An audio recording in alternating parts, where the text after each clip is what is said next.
What's popular, YouTube? Another day, another interview, this time with Launders, a veteran commentator and analyst. And he's back on the content grind on his YouTube channel, doing those Coach Laos, doing those vlogs occasionally, talking about the Boxer 10 bans that's been going up on Twitter lately. So if you don't follow him on Twitter, then you missed out on all that stuff and you should fix that problem. But he's here now. And I had him on here to talk about one of the vlogs that he put out recently. Making the most of our scene was the title. He discussed setting up a custom Faceit hub. That's what the Boxer 10 bans are. And one of the reasons was, you got to try to avoid some of the problems that you see in matchmaking. You got cheaters, or at least people accusing other people of being cheaters. You got like toxic teammates or whatever. So it's sort of like a curated group in a sense.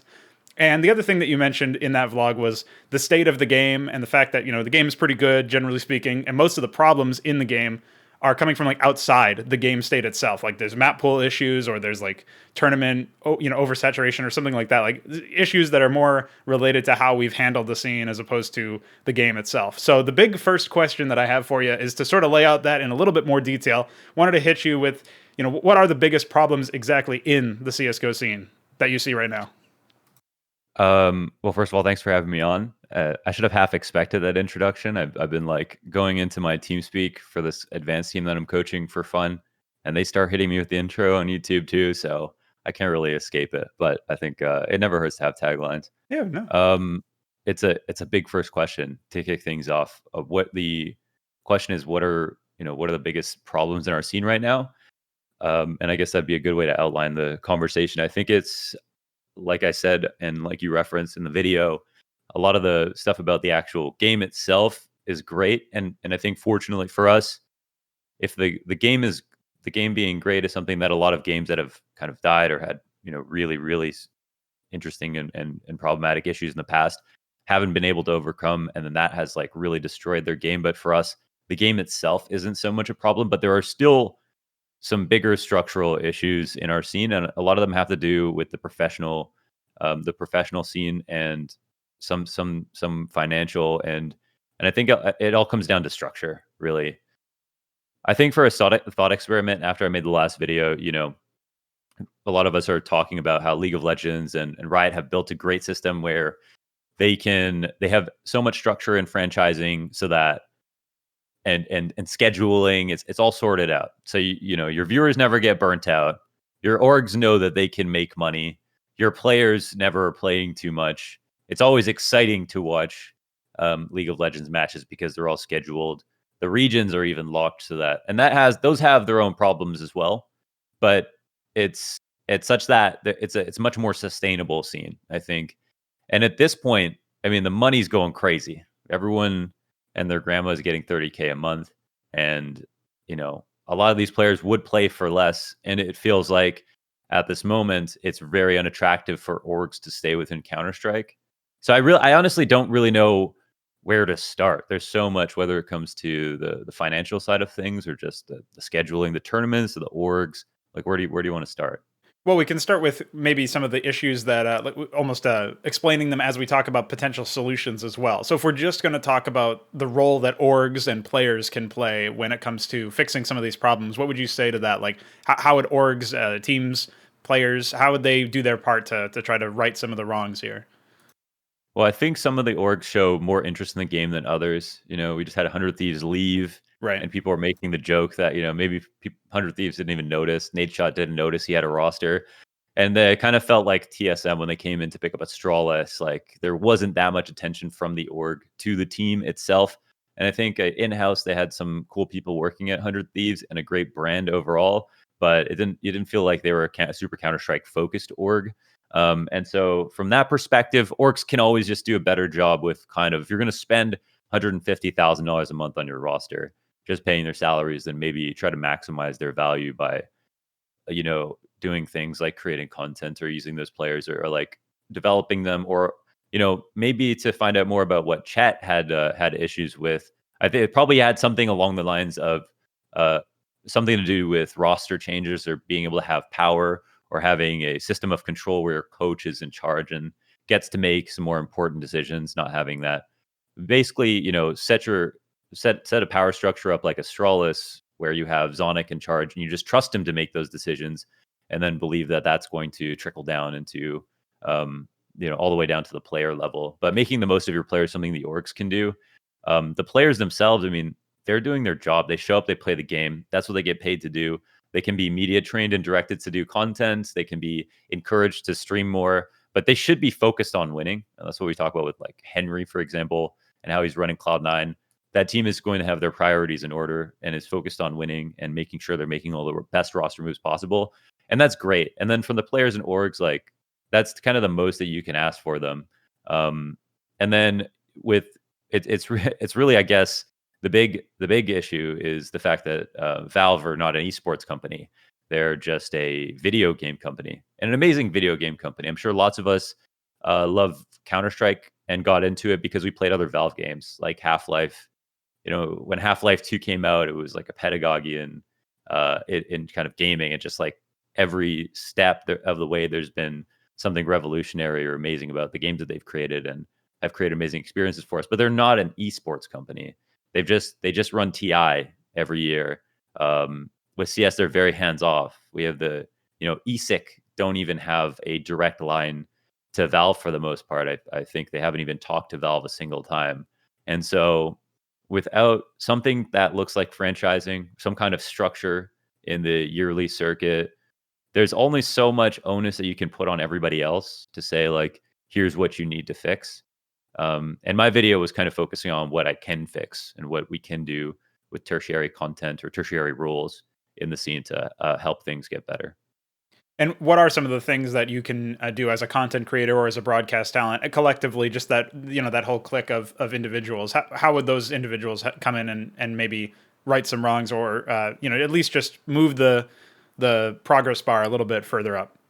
Yeah, I think it is about just kind of maximizing. So for me, I think it's about maximizing the dollar spent for everybody else. Like I think as content creators, of course, we can all get to the point where we can make like a solid living making content and securing YouTube deals and sponsorships and stuff like that to make appealing content. And I think with my YouTube channel recently, I've just seen like really insane growth, and that just shows me that even for niche content, analytical, hardcore CSGO content, there is an audience there that can allow you to like create a sustainable living. I think it's possible for sure. And I think the market is very untapped. And so I just think that in terms of our, how would you describe it? Like not like kind of our, in terms of if we want to contribute to the scene as content creators and contribute to the professional scene to create a more sustainable world in Counter-Strike, I think the way is to try to maximize the dollar spent for the orgs who are paying the players, so the players are doing just fine. There's not so much we can do with the TOs, right? But the orgs stay in, then a lot of the money stays in, and the players themselves are kind of untapped, I feel like. And so that's what I'm trying to attack with my YouTube content, what I feel like is the most appealing content.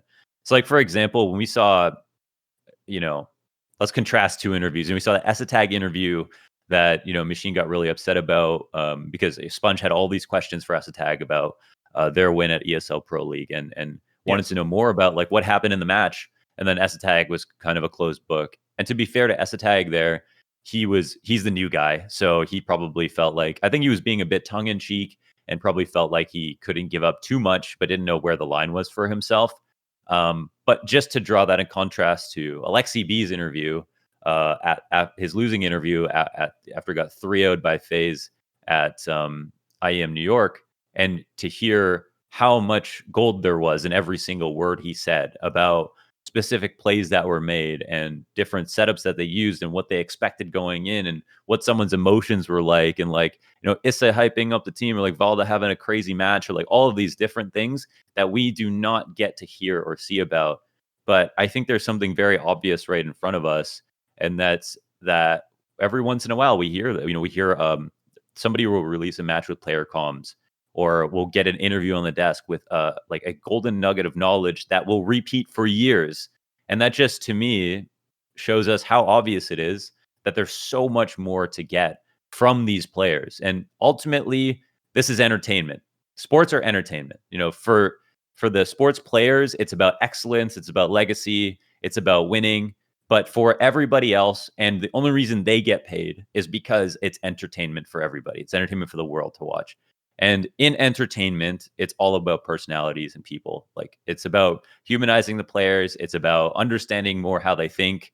It's kind of showing people how amazing the thing is that they're watching is, right? Like showing how much work goes into every single match, even though from the outside it looks like a very cold experience where someone's like, go away and throw 3 smokes and then we win the game. It's so much more than that. There's humans on every side of the server, but we don't get insight into that.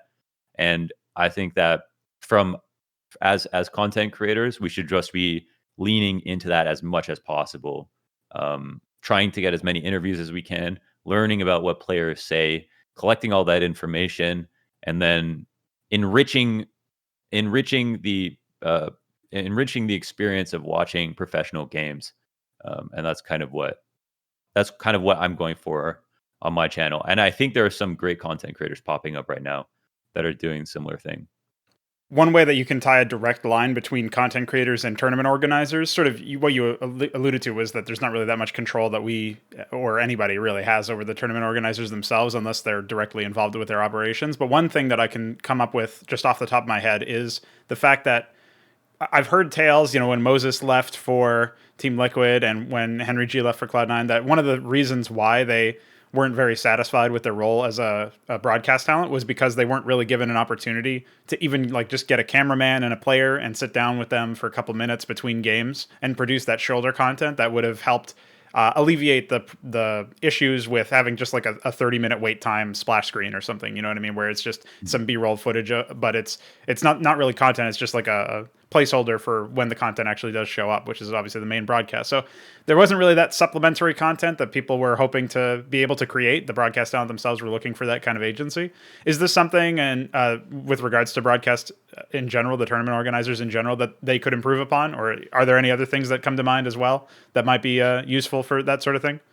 Yeah, I mean, I think to kind of extend the olive branch to our like wonderful TOs out there as well. Like I primarily work with Blast and DreamHack, but I've worked with everybody, and there are great people who are nerds just like us that want to make the best show possible, want to make cool content, or are listening or want to listen to our ideas.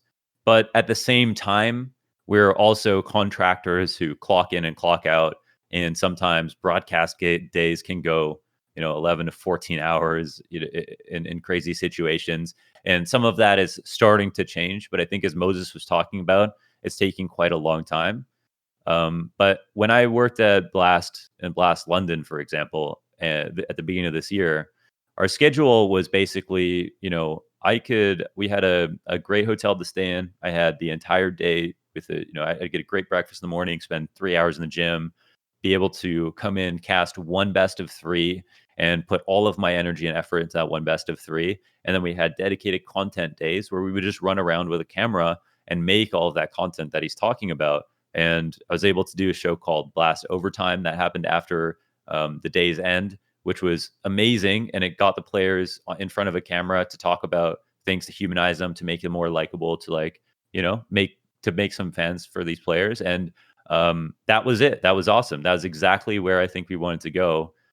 And we just haven't had I just haven't had another Blast event. There's one coming up, but it's been some time since that. I can't speak for other tournament organizers as much, but also with COVID, a lot of stuff has moved online. It's just removed the ability to have a lot of this stuff happen in person, and that's what's also made it hard for people to make money as because you can't hit as many sponsor marks with an online broadcast as you could in person with again, with players there to use.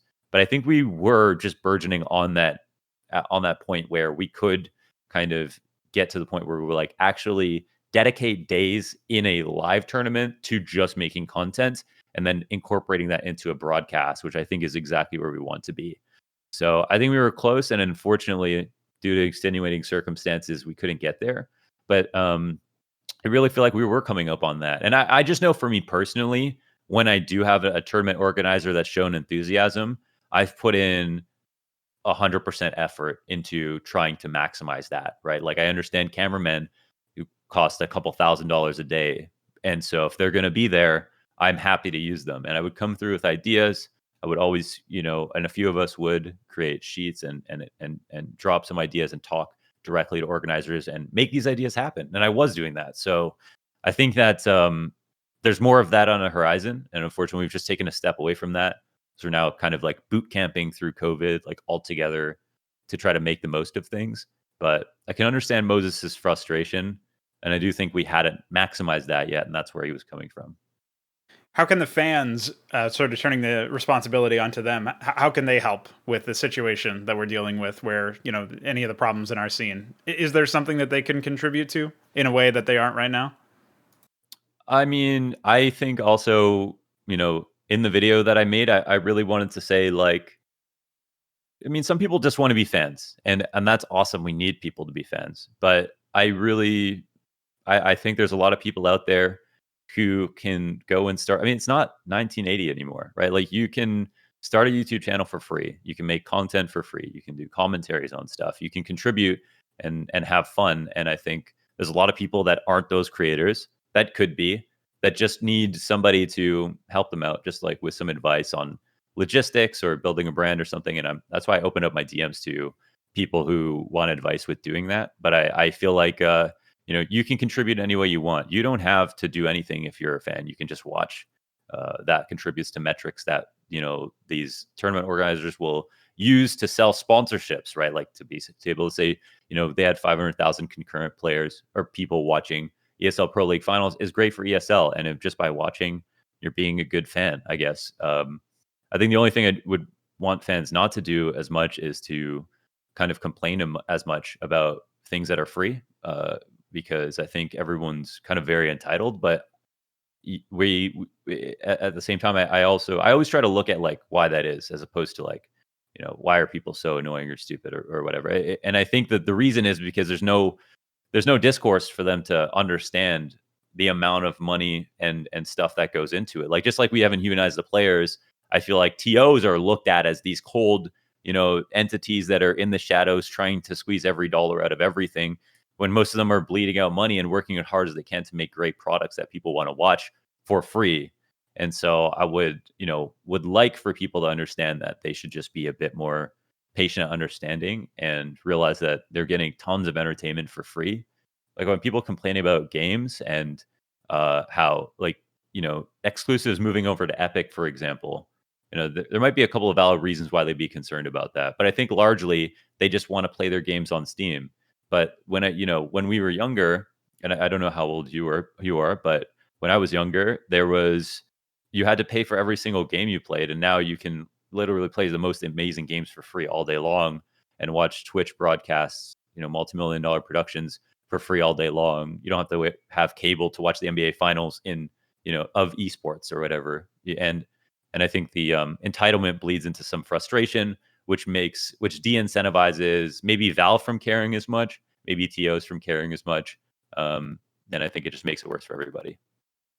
Well, you can basically have, there's a Venn diagram of having like free, good, and fast, and you can only have 2 out of 3 because that's just the way things are. And Right. it needs to be, you take a long time if it's going to be both free and high quality and so on. So one of the things that I always look at when I see people complaining about, like you're saying, free content, that they are, free entertainment that they're getting and that they've been benefiting from for quite a while. One of the things that I try to imagine is in a world where there was pay to pay-per-view, essentially, right? Like some sort of option where you have to be a Twitch subscriber or you have to be, just a viewer on some other third-party proprietary video service, similar to the UFC in a way, I guess. If you had to do something like that, how would that change the circumstances? And on the one hand, I think maybe some people would actually prefer that, because then there's the expectation that you're paying for a product and that product should deliver on what it's supposed to deliver on, and now there's an expectation in line with whatever value of the broadcast. And for another, if it gets picked up enough, in theory, it would also be really useful for the TOs. But there's a huge pushback for anything costing money, anything being premium when it comes to the fans themselves. What would you say to the whole argument about pay-per-view and that sort of thing in esports as specifically? I mean, even doing something as simple as moving over to YouTube can like destroy a game. So with exclusivity, so the thought of putting things behind a hard paywall is pretty absurd. I think what needs to happen is just some self-regulation in terms of like how much goes into something that's free, and then that, and everything else will balance itself out. But ultimately, you can't put Counter-Strike behind a hard paywall and all these broadcasts. It just won't survive. I think people need a reality check when it comes to like, what $5 is in America versus $5 in Peru, or, Yes. how much it can cost for these things, for people to enjoy content. And it's great to have the people who do have a bit of extra pocket change to support, people, whether it's through like, our Patreons or through subscribing to their favorite streamers and stuff like that. But that is a privilege, and I think most of the money, ultimately is going to need to come from sponsors and ads. And I think that's kind of a big thing. Yeah, that's a big thing. Every single time we have some sort of high profile issue in the CSGO scene, a very common refrain, sometimes it's sarcastic, sometimes it's in earnest though, is that the game could die or that something will kill it.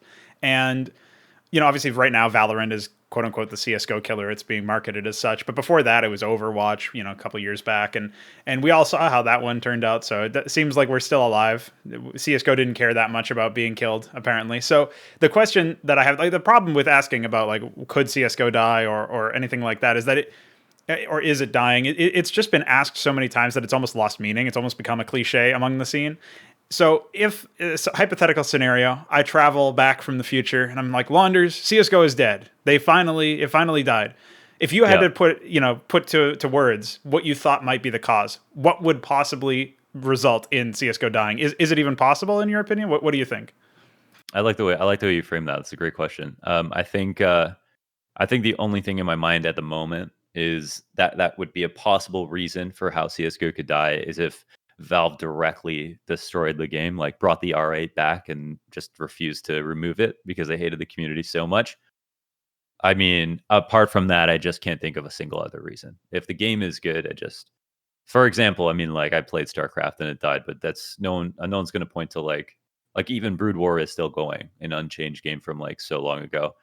Melee, Super Smash Bros. Melee is another one of my favorite games that has had every single thing working against it for decades, almost decades at this point, and is still going.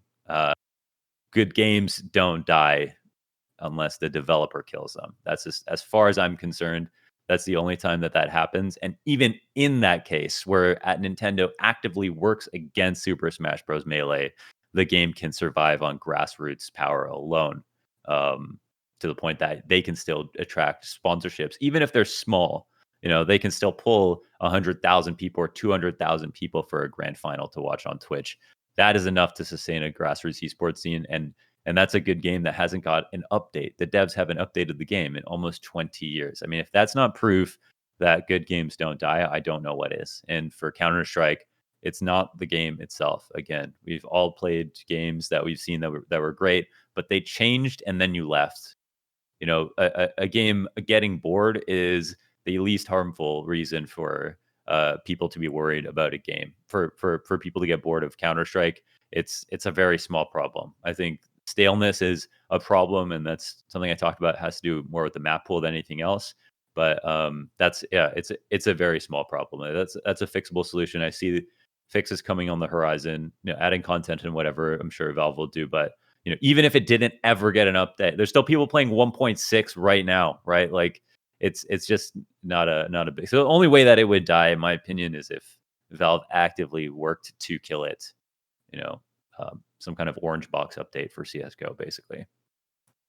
One of the problems that I've seen very rarely discussed, but it does occasionally happen. There's a Reddit hate thread every now and then. Essentially, is the lack of support for casual players. A lot of people have said that there's a lack of map updates, there's a lack of game modes for them to play. There's really, we've had the same war games and like I think one new map in that particular sense. Like it's almost completely out of the public consciousness for people who are interested in the pro scene. There's like a wide divide between the two people in terms of mindsets. So I mean, latest Operation obviously came out that breathed some new life into the game in theory. But then, a lot of people still felt like that kind of was underwhelming. A lot of it was just grinding, throwing the same smoker 3 times or whatever.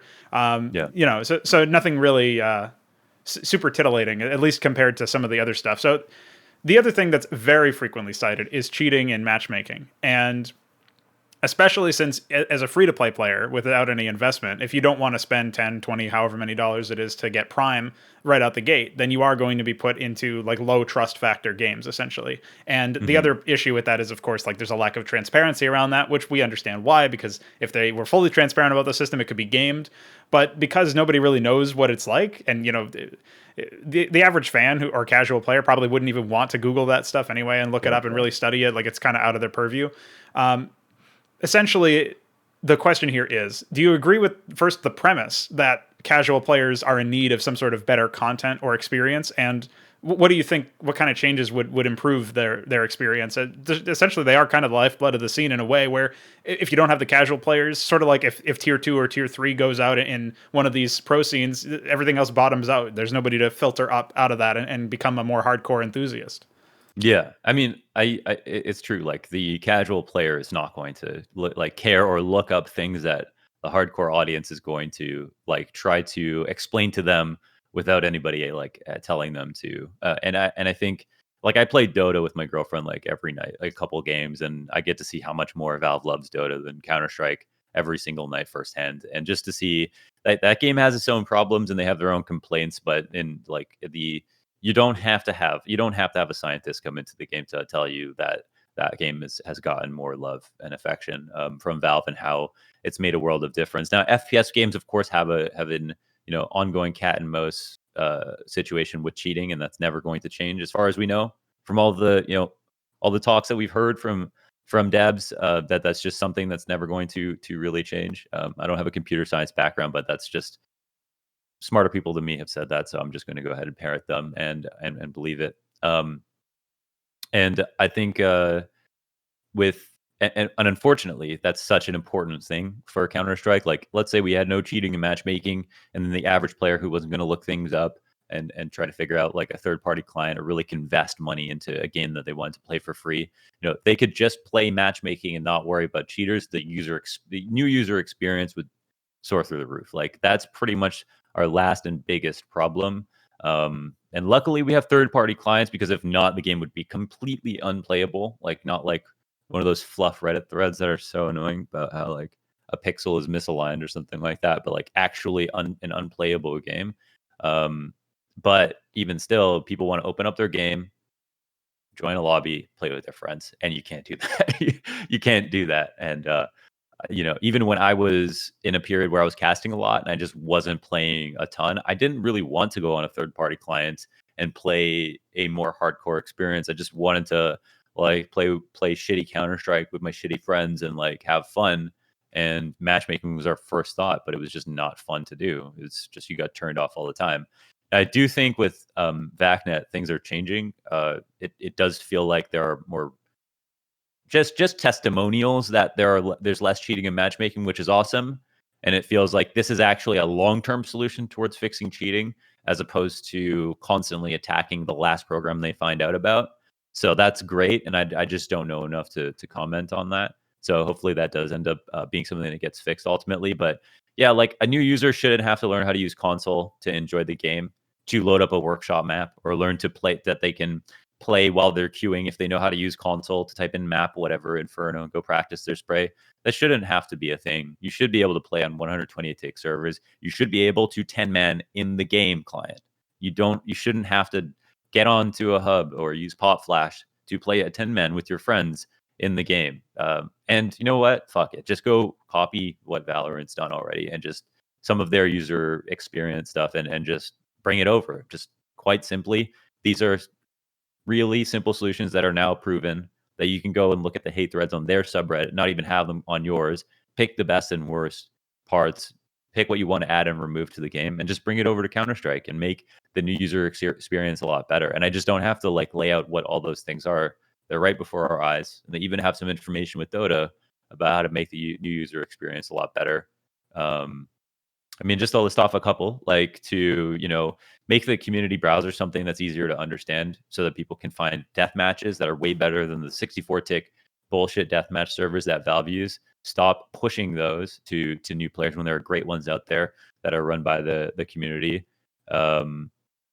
Again, not require any level of knowledge about how to use console to either get into an offline map or to load up a workshop map or to, have settings like why do you need a practice config? Why is it when you open up a offline map, it says warm up 1 minute, and then you set up all of these things slowly because you don't know the commands, and then warm up ends and it all gets reset? Why? And then you're in a competitive timer when you're just trying to practice, but you just don't know that. Why do you have to know all of this stuff? And it wouldn't take a lot of work to fix some of that stuff up, and it would be great, I think, for new users to have that from Valve. So that would be the first thing I would ask for. Now, in most other games, there is no Faceit or ESEA or Civo or any of those third-party matchmaking services, at least not to the same extent that we have it in Counter-Strike. Something that you mentioned earlier is like you don't really want to have to download a third-party client and boot it up and get into a 5-man or 10-man or pug under those circumstances. Now, obviously, the reason for it generally is that there is not really a high-quality matchmaking ladder from Valve specifically, and that's been a common complaint. Now, the other thing is the fact that we rely on third parties at all. Some people have said that that's kind of a whack angle. Like, why do we need to rely on them? Essentially like asking why we're in a situation to begin with, rather than worrying about like just it's second nature to most of us, right? At this point, just boot up Faceit, boot up ECA, and go for there. And it's just taken as if that's the way it should be, or that's the only way it could be. So what's your angle on that specifically? Like, does Valve actually have some sort of responsibility here to improve their side of things? I mean, absolutely. But I do think that people's frustration comes from the thought that, oh, well, if it was Valve, then everything would be perfect. Like if Valve, but that's not true. Like if Valve were running the clients, everything would not be perfect. There would be issues, just like Faceit or ESEA have. And then on the upside for these third-party clients is they're competing against each other, so they have constant incentive to improve their products. Like Faceit hubs are some of the one of the best thing that's ever happened. So allowed me to make the 10-man hub, have people have a queue that's a lot like matchmaking but curated, so it's just your kind of friends, right? And so I think people want to. It's an easy excuse to say, okay, Valve, like, why I don't want to use maybe they don't want to trust a third party client, but the assumption that everything would be roses with Valve running the only client, I think is just not reality. So I think people just don't understand exactly where their frustration may be coming from, or what they think would be the case if Valve did handle everything themselves. But we probably have one of the better systems in that regard. Competition breeds innovation, and we see that with our broadcasts. We see that with, talent. We see that with the game itself with these third-party clients, and we allow more companies to be able to make money in our space, which is also really good. One of the things that I'm personally very puzzled by is the ratio of high-quality custom maps to maps that have actually been added officially to one map pool or another. And this is something that you did touch on in the vlog about the map pool issues, generally speaking. That the fact that the map pool is somewhat stale, is very infrequently messed around with, but also when it is messed around with, it's done so at sometimes inopportune times. Like there's historically been maps that just get swapped out before majors, and suddenly at the highest test of somebody's professional caliber skill, they're now going to have to play essentially poor Counter-Strike or just really over prepare for one map or something like that. So in the case of the map pool, right? Especially since Valve doesn't even really make a lot of the maps that we see that are of the caliber that we're looking at. Like a lot of them are just made by community mappers who have been in the scene for a while. And, some people have said that the best way to fix this, or the lowest hanging fruit way to fix this essentially, would be to change up some elements of the bomb sites or make some small tweaks almost on a regular basis. Taking it to an approach where it's almost changed for the sake of change rather than necessarily change because you think it'll be better. It's changed because you think it'll be different, and then maybe that can sort of attenuate some of the issues. And I'm turning to you in this particular case. What are some things that you would think would help? Do we need something more drastic than that? Do we need to just swap out maps and radically overhaul existing ones, or just have some new ones that breathe new life into the scene? I mean, we're in the middle of the Sahara right now. Like, you gave us a drop of water, we'd cry from happiness, right? And then die from dehydration. But that would be enough for us. Anything would be good. So I think, just everything about, like, every solution that you could think of would be a positive, besides not doing anything, which is what's happening now. So I think it is kind of funny that you could take a dog shit map like Vertigo and then make it good. right? Like they take like a map that's both ugly and plays badly, and then they make it good.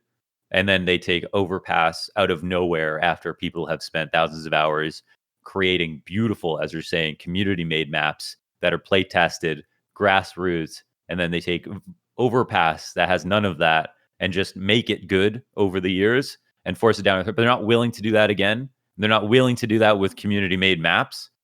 Pay these mappers. These mappers are working way harder to make maps that they will never make money from, when they could be making fucking skins and making tons more money for way less effort. Pay them. Just give them like few thousands of dollars or whatever. It costs Valve nothing. Okay, Valve runs Steam. People think like they make all their money off of CSGO cases. No, they make money when you trade anything on Steam. That's how they make tons of money. They can afford to pay anything. Take a beautiful map that a mapper has made that has been working on CSGO maps their whole life. It's their freaking life's work they've been doing for free. And then make it a great map like you did with Overpass or you're trying to do with Vertigo, and then put it into the game.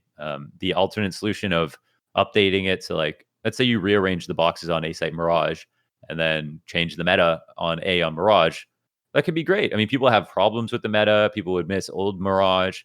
That's okay. I mean, it's not a big deal. People would get over it, and it would be fun and be a fresh way. And I think there was a point where we were not ready for new maps. We were too happy with the 7 that we had. People were not good enough at all of them. But at this point, I think everybody is quite ready for new maps. I don't think anybody would be upset now. I think there would be a kind of a counter tidal wave of feedback towards people who got mad that a map got changed out, that would say, are you fucking kidding me? We've been waiting so long for this and you're complaining now. Like, we have to be patient with that. And I think, yeah, it's just on Valve to really just add something. They could do anything.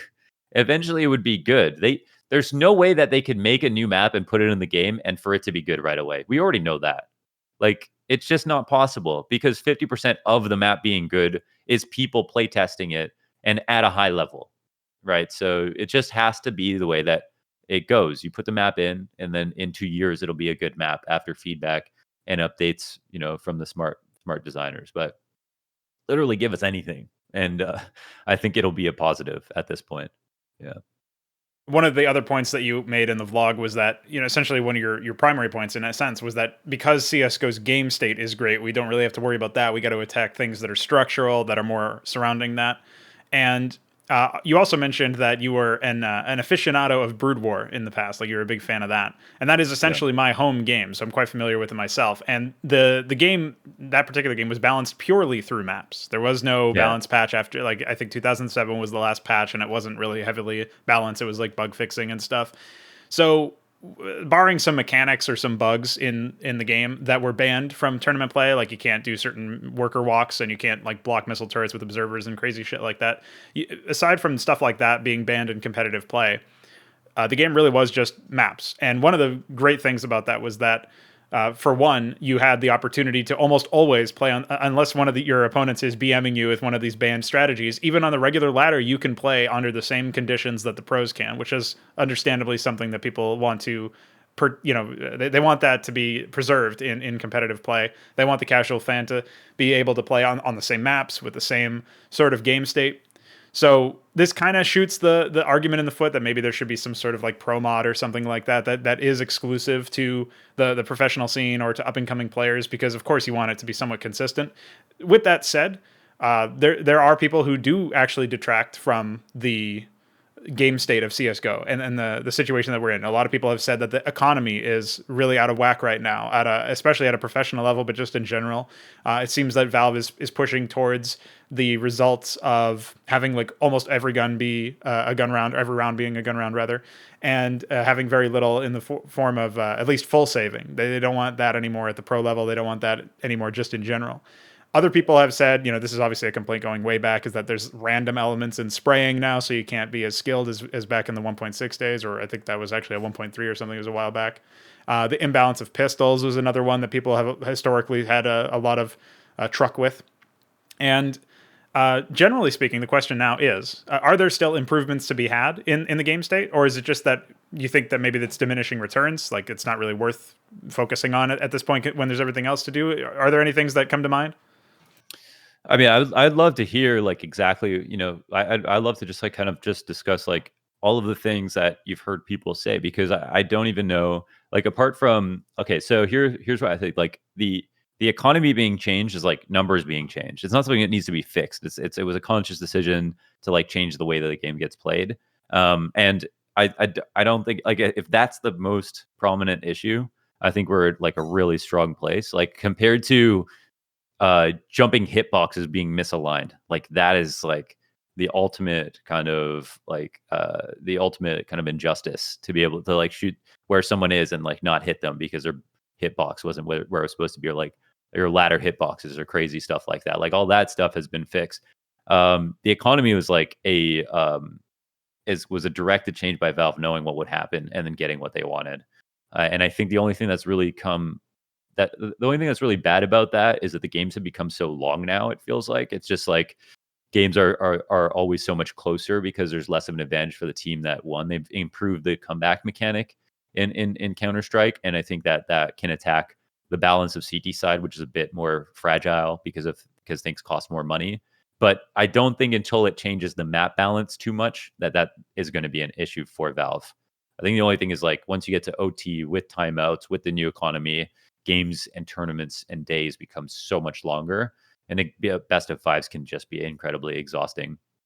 And there's just nothing like best of fives in sports where you'd like sit there and watch like a best of, you watch the NBA finals all in one day. Like, it's just insane. So I do think that that's the only big issue with that. And, but overall, I think until the actual numbers change where you see T sides start to take like heavy precedence on every map, that like they'll think about changing the economy too much.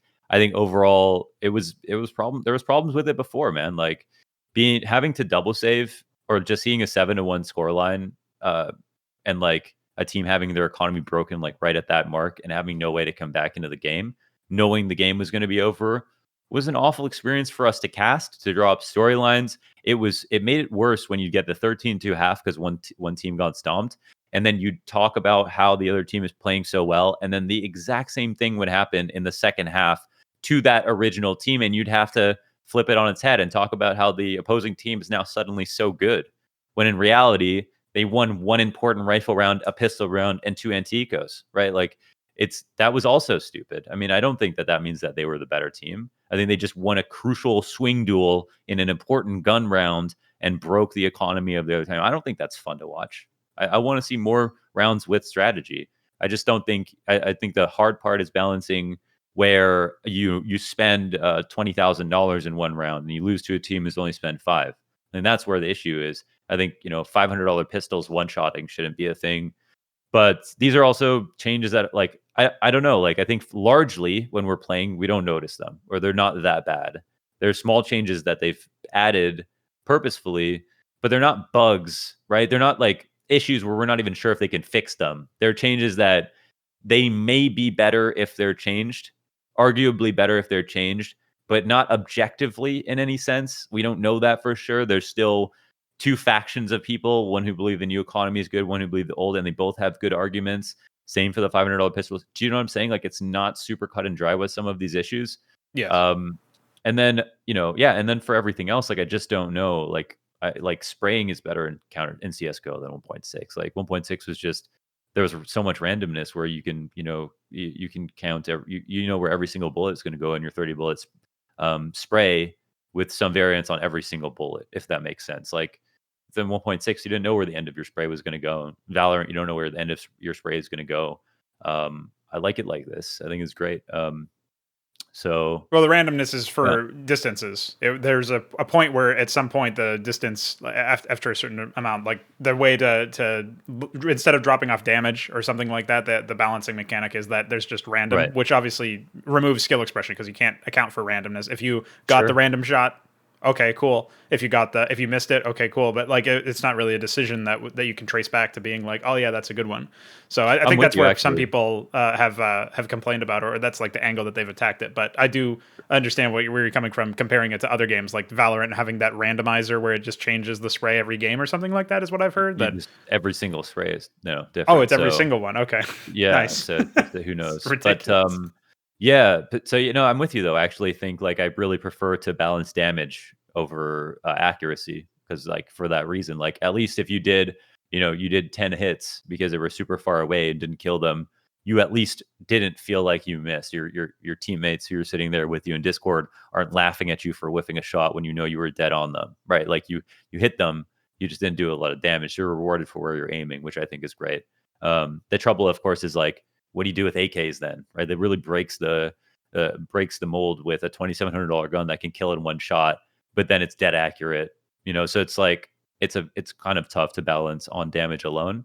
But I would like to see more balance changes in favor of damage as opposed to accuracy. I'm totally with you on that. One thing that tends to happen to developers or designers, anybody who's even trying to think like a developer or a designer when it comes to game state changes, is that they run into a situation where, sort of like what you're talking about, you change one thing, you're going to change a bunch of other things. There's going to be a massive butterfly effect, and they get trapped in this concession mindset where they're making like, okay, well, that's going to be kind of lame, but if I change it too much, it's going to be potentially even worse, and they're too afraid to try really larger scale changes. And of course, you can't really entertain the idea of larger scale changes with the CS community just because most of them play CS because it's CS. And if you change it too much, it won't be CS anymore, is the general narrative, right? So it's a weird and tough question, one that's not very often explored in the Counter-Strike content creation community. But is there something like, should we be more open to really radical change? Should people decide that they're going to completely rebalance some things? And as an example, it's actually a more tame example than maybe I'm making it sound, but kill rewards double for headshots, rebalance kill rewards so that there's less kill rewards for body kills. But if you get a headshot, you get double the kill reward. So say rifles now give you 300, so they drop it to 200, but it's 400 if a headshot. So something like that to offset it, make it skill based, how much money you're actually accruing. Maybe a bonus for defusing the bomb, an individual bonus. So if you defuse that bomb, you get $1,000, something like that, to offset the CT economy. Give the CTs another objective to keep track of, similar to how the Ts have the objective of planting it in the first place. What's your opinion on more radical changes? Sometimes economic, sometimes weapon balance. Is that something that Counter-Strike could actually benefit from, or is it something we should generally approach cautiously, or even steer clear from entirely?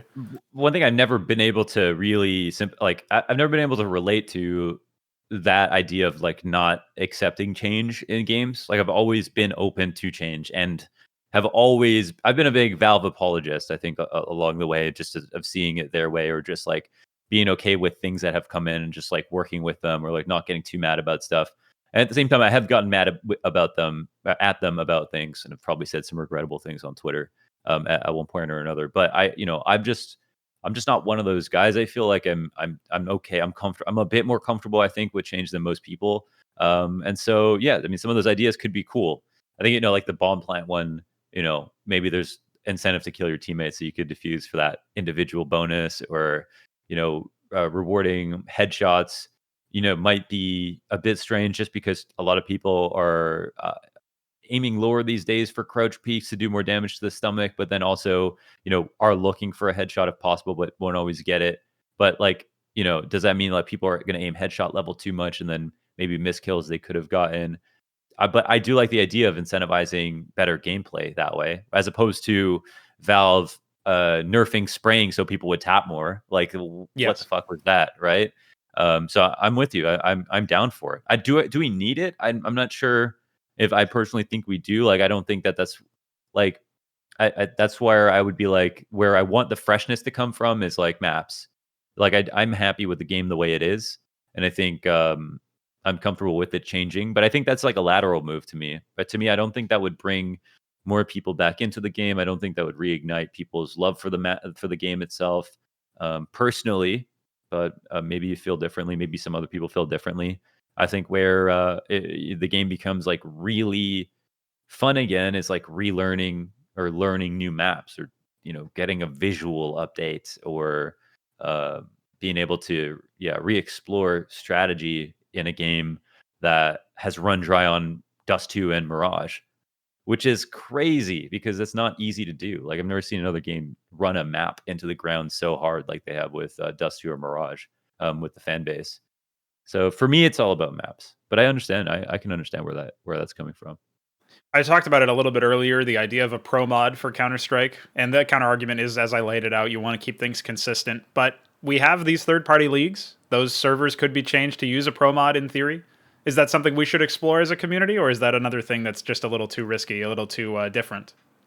I mean, I I don't know a lot about I haven't had a lot of experience with pro mods personally, so I just know that there are some examples of pro mods that have been very bad for the games because of like how it split the communities. Yes. Um, and so for me, ideally, the game is the pro mod, and the game doesn't change too much. Like we already have a like in Fortnite, they get it like Fortnite season 2 to season 4 was an incredible game that was just beautiful mechanics and like so much to learn about it, so fast, so deep, so fluid. And then they added like fucking swords and shit to like destroy all people's hard work when it comes to like building up towers, like or just different items that just completely shit on players for being good at the game. And we don't have that in CS, which I think we're very fortunate to not have, where every other game in the world has that. So for me, I kind of feel like we are close to a pro mod, and since we are, I wouldn't want to like directly kind of split our core fan base. That would be scary. It would be scary to me. One thing that you mentioned there, obviously, is that meta defining or meta changing additions can sometimes happen. Again, when I referenced Brood War rather earlier, that game never had any balance patches after 2007. But in Yeah. CS, occasionally they do. And, we talked about like Valve changing spraying or nerfing that in some way to incentivize a different kind of, attacking. But the other thing is that obviously they have changed some of the weapons. Obviously, AUG and Krieg came out real recently. AUG is coming back a little bit, but obviously the Krieg era seems to be over. Just seems like it's a very less useful gun now that it's been nerfed, and also its cost went back up.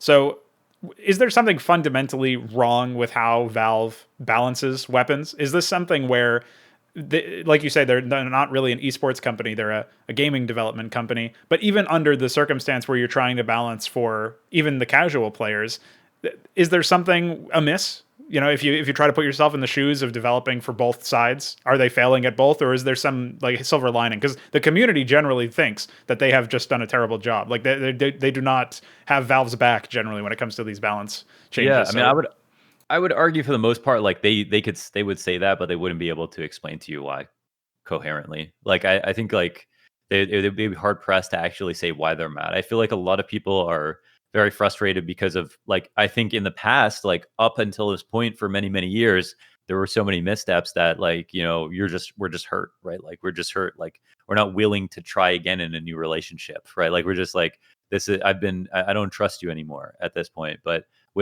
in I think in reality, like right now, like things are quite good, and things are quite balanced. And it might be Valve's prerogative to want to have the AUG come into play and for people to buy the AUG a bit more often than they used to, or to have new guns get balanced to they could come into the game, either to keep it fresh or to just encourage people to buy new skins. I mean, that's their right to either way.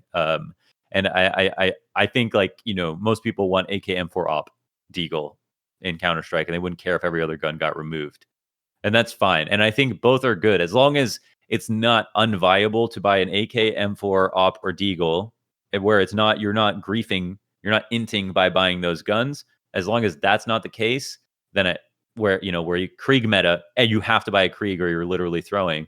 As long as that's not the case, I think it's fine for them to do whatever they want, if that makes sense. I think it's just it's a tough game. They got to balance the AUG to be a couple $100 more valuable than the M4 without being the only gun you should buy on a CT rifle round. That's a hard game to play. But if they want to do that, I don't think it's heresy, to for them to attempt it. I think it's okay. And yeah, I mean, I like using the AUG. I'm not a huge fan of scope guns in CS, apart from a scout or an op, but it is ultimately like their game if they want to try to do something like that. Where it crosses the line for me is like again, if there are the holy grail of weapons, and we all know what they are, and if suddenly the integrity of those weapons comes into question because they're just not good enough, then it's not the same game to me. So yeah.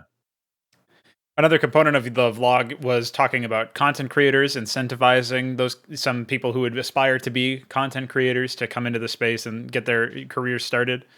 And one of the things that I've always found an interesting angle to tackle certain, just in thinking, when you're thinking about something, is an interesting way to sort of conceptualize it is going back to the concession mindset of developers, but sort of imagining that the whole world is what you're trying to conceptualize, or whatever this thought is.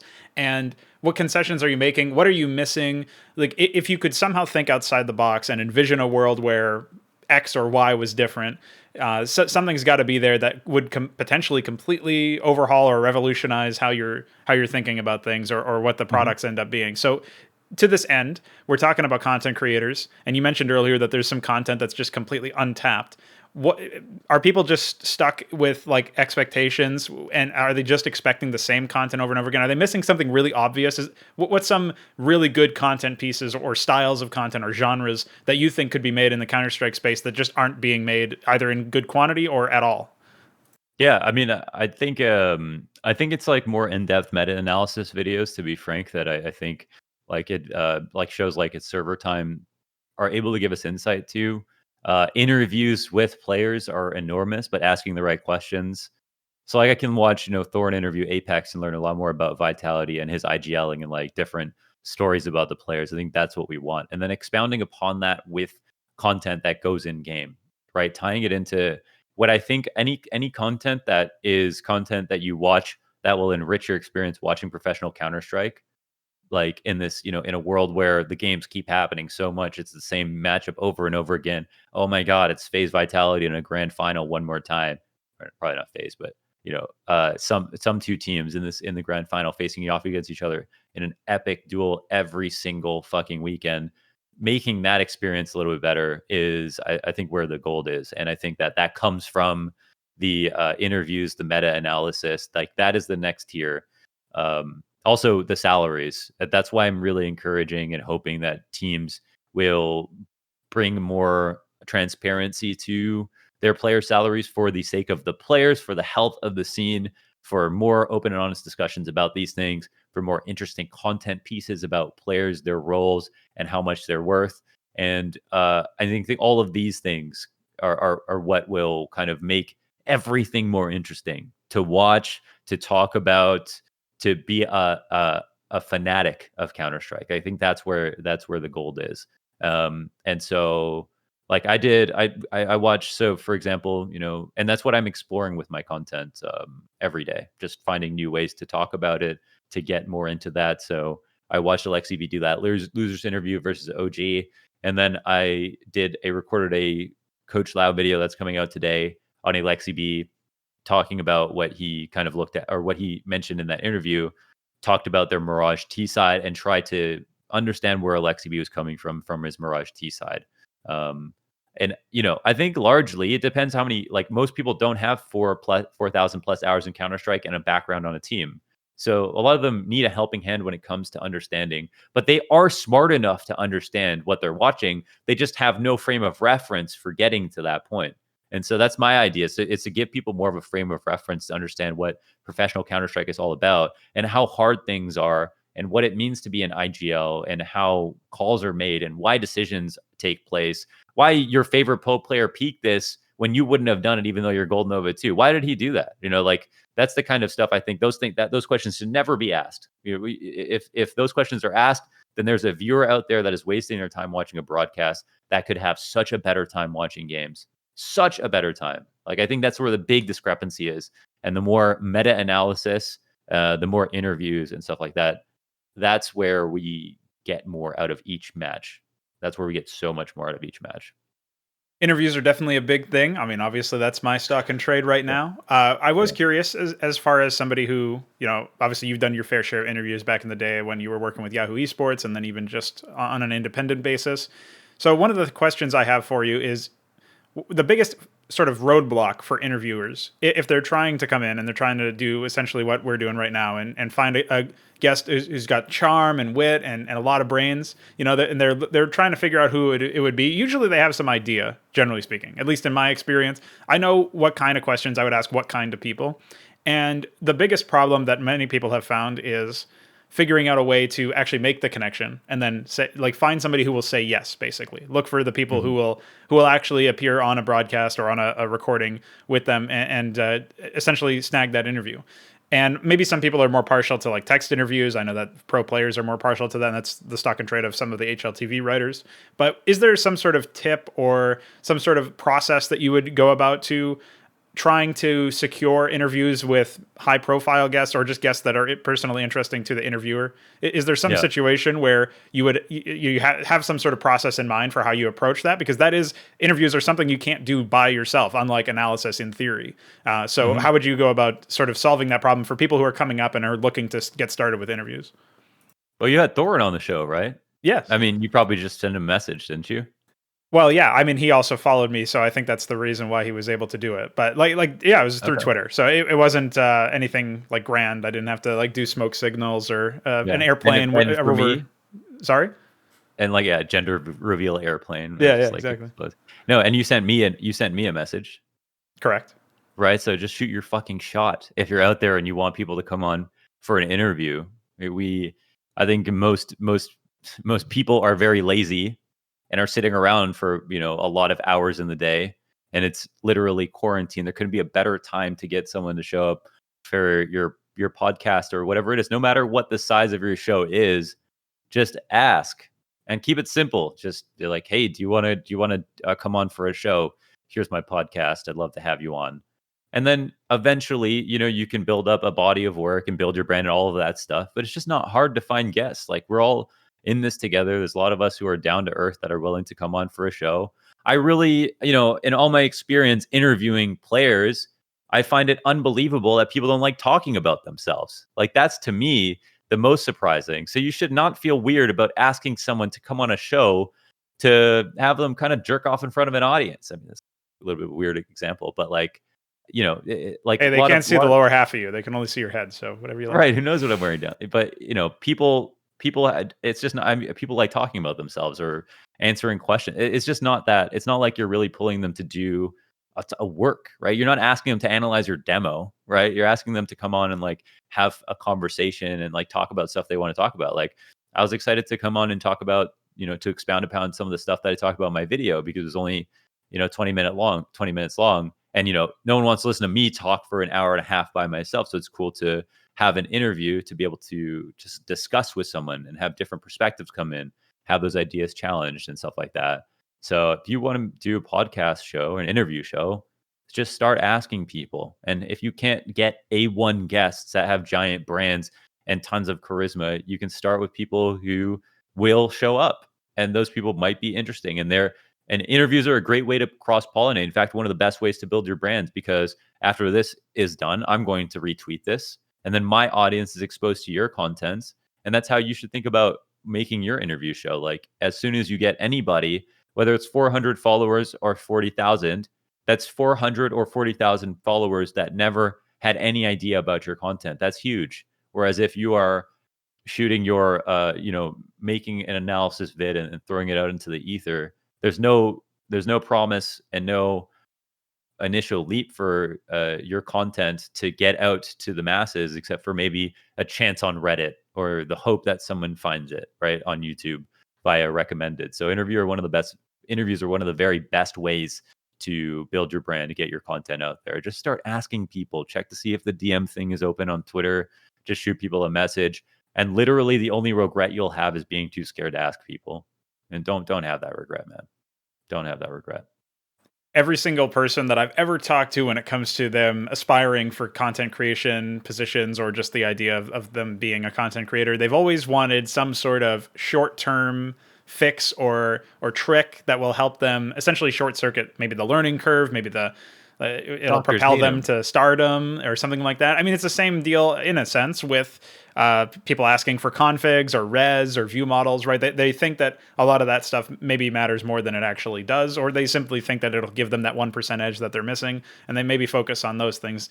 But, devil's advocate, maybe there's some tips, sort of gems that you've learned over the years of working in content that might still end up being useful and might actually make a tangible difference. So as far as that question goes, what do you think? Are there some things that you've learned that, like, if you didn't know this, it does make it harder, or by sharing that kind of knowledge, you hopefully will short circuit that learning curve, or help people avoid some pitfall? Well, in terms of just like the overall like kind of growing your brand, I mean, I could probably there's so much stuff that I could talk about. I think one of the most simple things that I suggest to people. So another thing is I open my DMs up to people who want tips on this stuff as well, and my DMs are still open if you do have questions. But one of the most simple kind of like copy and paste solutions that I like to tell people, depending on how they ask me questions, like what kind of problems they appear to have, like no confidence that they can get their stuff out there, is go for the quite simple, open an account on everything that's free, Twitch, YouTube, Reddit, and use that to create a positive feedback loop from your content. And like simplify, like use, you can make of something on Twitch if you're going to make live content, and then turn that into a YouTube VOD by editing it, and then put that on Reddit, and then have two chances of success, once on Twitch and also showing your YouTube content off on Twitch, and then having your YouTube video go on Reddit, which could feed back into your stream to make yourself gain an audience.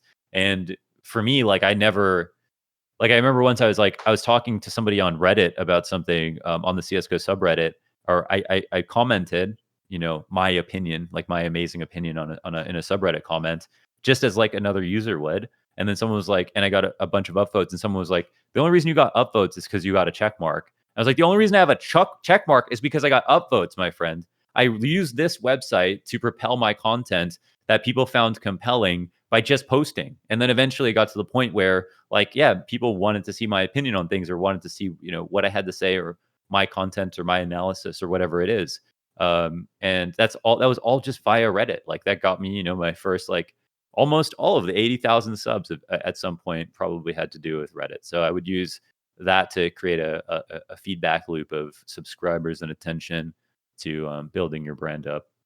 One tip for interviewing that I like to give for people who do like maybe, I guess it can apply to any kind, but like in-person interviews at like events and stuff where you have like 10 minutes, is try to jump to the middle of the conversation a little bit. Like I think people will be as comfortable as you are if you're talking to them. So if you're gonna sit down with Fallen and you're maybe a little bit nervous, and then you start the conversation and you're like, "Oh, Father Fallen, like, let me meet you for the first time," and build up to a point.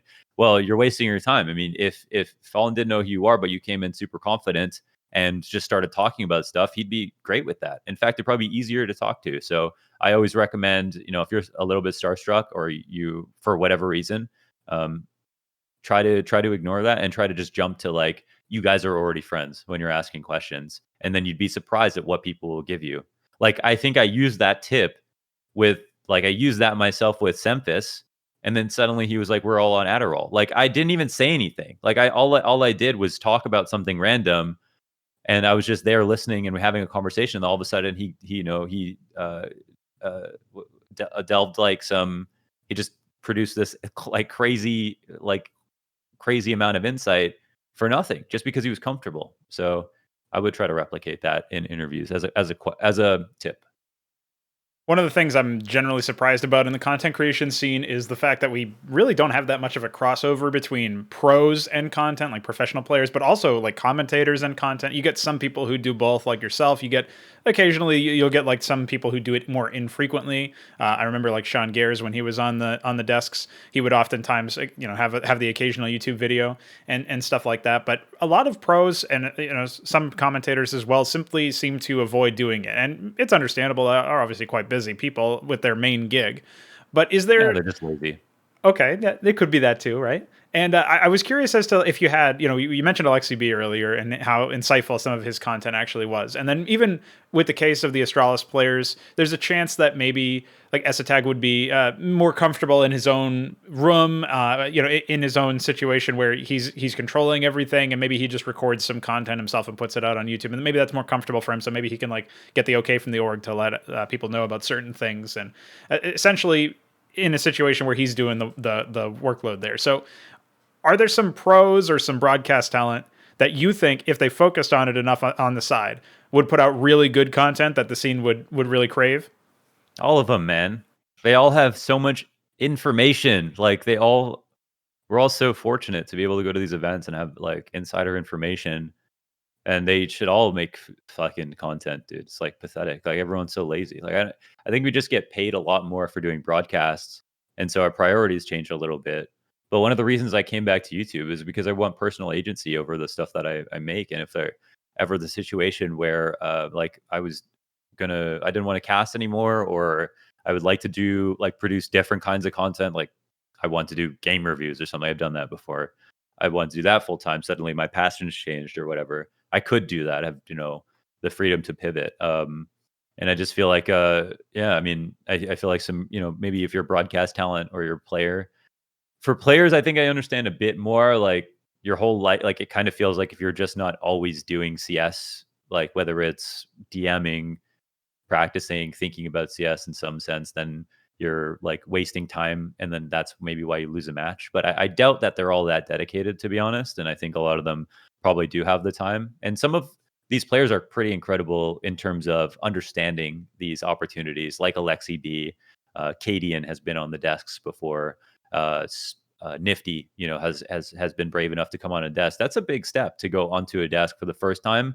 It's pretty nerve wracking. Like it's one thing they'll be like, oh, all of us would be like, wow, you play on a stage, for with a super high pressure situation, but being on camera can be the scariest thing that someone can do. So I'm pretty impressed when some players do that. But yeah, in terms of just like doing stuff, like I think everybody has so much to offer in terms of insight, and I just want more people to do it, and they should all do it. And they're all fucking lazy bastards. Well, that is one of the main reasons why I even started this series, is because I looked at the situation. I thought, I'm really looking for some interviews. You spoke to this a little bit in your vlog as well. Like you've been craving content to actually consume.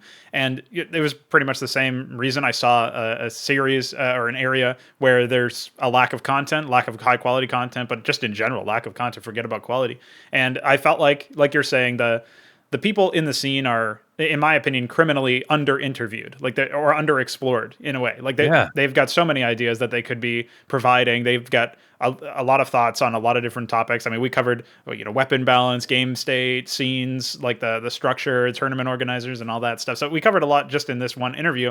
And it's a situation where if nobody messages you to say, hey, come on my show and let's talk about some stuff, maybe those thoughts, maybe you sprinkle them in every now and then in a vlog, or maybe you're able to talk about them in a little bit more of a piecemeal fashion, but it's very unlikely that all of these thoughts get out there and are heard. So sort of stressing the importance in that sense of other content creators who have the initiative to come up with an interview and then actually message the person, or just to come up with a content that they think will be interesting or thought-provoking and provoke somebody to maybe follow up on that content, or somebody else will see it on Twitter and give you a retweet, and then they'll reply and say like, wow, this is actually interesting. Why don't you come on my talk show or something like there's plenty of people who can scratch each other's backs in that scenario, but also provide a service in the form of like high quality content. So is there a situation that you've seen where it's like people who are up and coming, who are almost made it, were snatched away by some other opportunity? Like one thing that comes to my mind is obviously Elma Putty. He's now Gen G. So like a situation where he was making really good and analytical, in-depth content, and now he's obviously got his hands tied a little bit differently. So are there situations like that what if scenario, maybe they make more content, or maybe they finally break in and they do it for longer? Yeah, I mean, to be transparent, like I've just been asked with Blast to, I've been asked with a couple of TOs to like think about people who might be able to want to come onto a broadcast. Like I get asked all the time, actually. Like I was asked for, I've been asked many times to like think about new people to have to come onto a broadcast, or like there's opportunities all the time. Where there's openings, or like I almost never work for ESL myself, but like I got asked to do Belo Horizonte like a long time ago, just because like someone couldn't show up. And so, and I mean, I think in terms of a career, right? Like let's say we all get into this because at some level we like want to be great at CS and own and win a major, but that's like way out of line for not possible for many of us, either because we get in because when we're at a different age, or Counter-Strike wasn't our first game, or it's too much competition, or we actually have really great skills when it comes to creating content, broadcast experience, stuff like that, and we just kind of slide into this other role. But like some people will go playing and they'll play as long as they can, but playing is the only one that has a real expiration date. Like that's the one that you want to like maximize first. And then after that, you can go and do everything else. Like you can retire, get on a broadcast, you can make content in your free time, you can do everything else. But I think a lot of people are like leaning into playing as much as possible, and then maybe thinking about doing other stuff in the future. And like people like Cadian, for example, like almost certainly after he's done playing, he's going to be making guest appearances on like, big time broadcasts one day. And that's who someone I'll see. Your Rubino tweeted out recently that he was thinking about doing broadcasts. I think he'd be a great person to have on the desk.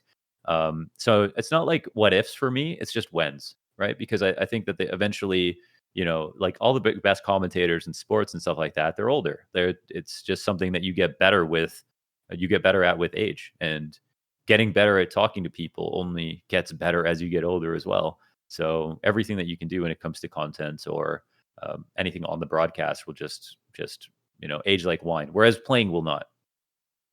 Yeah. As we approach the end of the interview, I wanted to extend the floor to you. Any final thoughts, topics we didn't discuss that you want to get into, or failing that, anything you want to plug or shout out? Yeah, I mean, thanks to everybody who's watched the videos recently. I think if it does inspire anybody, I would say that I came in with the idea of making content I would want to watch, and decided to pick a frequency and stick to it for discipline reasons, but told everybody around me that I'd be willing to do this for just a few comments a day, just because I enjoy making YouTube content and having an archive of videos that I'm proud of. And now am experiencing tons of growth and have seen so much success. And that's shown me that, first of all, don't do it unless you would do it for nothing or do it for free. But then after that, you maybe can expect to see some return on your investment of your time when you make content when it comes to CS, no matter how niche it is. There are people out there that are craving it like crazy. And it's an awesome time in a very established game that you can go very deep into now, have tons of history, lots of interviews and stuff like that out there to help you make the content. And you can really kind of flex that content creation muscle and dig out a little crevasse for yourself in the content creation scene and see where it goes. And I think I hope to encourage people to do that, so that, again, we can maximize what we have from our scene, a very established scene with a lot of history and people who are trying their hardest every day to be great at this game. Let's help everybody understand how hard it is, and how much effort it takes to be good at this game, so that their next time watching a professional Counter-Strike broadcast will be that much better.